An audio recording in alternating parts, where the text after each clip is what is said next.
আলু একটু সবুজ হলে কি খাওয়া নিরাপদ? জানলে আজ থেকে আপনি আর ভুল করবেন না।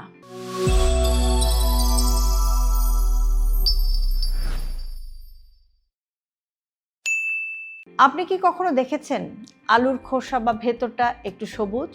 অনেকে ভাবেন শুধু রং বদলেছে, রান্না করলে সব ঠিক হয়ে যাবে। কিন্তু সত্যি কথা হলো, সবুজ আলুকে হালকাভাবে নেওয়া যাবে না, কারণ এটা আপনার স্বাস্থ্যের জন্য ঝুঁকিপূর্ণ। আজকের ভিডিওতে আমরা একটু ক্লিয়ারলি বলার চেষ্টা করব যে কখন আলু খাওয়া যাবে আর কখন একদমই না। আলু কেন সবুজ হয়? আলু আলোতে থাকলে তার ভেতরে ক্লোরোফিল তৈরি হয়।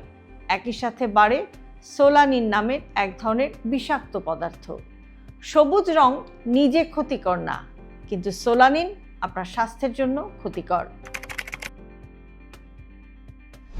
সোলানিন খেলে কি হতে পারে? সবুজ বা অঙ্কুরিত আলু বেশি খেলে বমি হতে পারে, পেটে ব্যথা, ডায়রিয়া, মাথা ঘোরা এই জাতীয় সমস্যা হতে পারে। বিশেষ করে শিশু, গর্ভবতী নারী, বয়স্কদের জন্য এগুলো বেশি ঝুঁকিপূর্ণ। কখন আলু খাওয়া যাবে? যদি শুধু খোসার এক অংশ হালকা সবুজ হয়, সেই অংশ গভীর করে কেটে ফেলুন।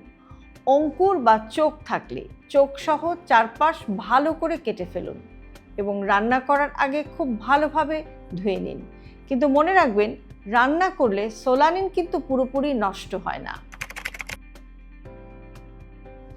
কখন একদম খাবেন না? পুরো আলু সবুজ হয়ে গেলে, তেতো স্বাদ হয়ে গেলে, অনেক বেশি অঙ্কুর হলে, নরম এবং কুঁচকে গেলে, এই অবস্থায় আলুকে ফেলে দিন। স্বাস্থ্য আলুর চেয়ে দামি। আলু ঠিকভাবে সংরক্ষণ করবেন কিভাবে?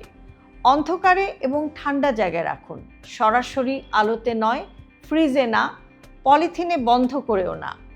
সঠিক সংরক্ষণই সমস্যা অর্ধেক কমিয়ে দিতে পারে। সবুজ আলু মানেই সঙ্গে সঙ্গে বিপদ না, কিন্তু অবহেলা করলে ঝুঁকি। আজ থেকে খেয়াল রাখুন, খাবার বাঁচাতে গিয়ে আপনি আপনার স্বাস্থ্য নষ্ট করছেন না তো?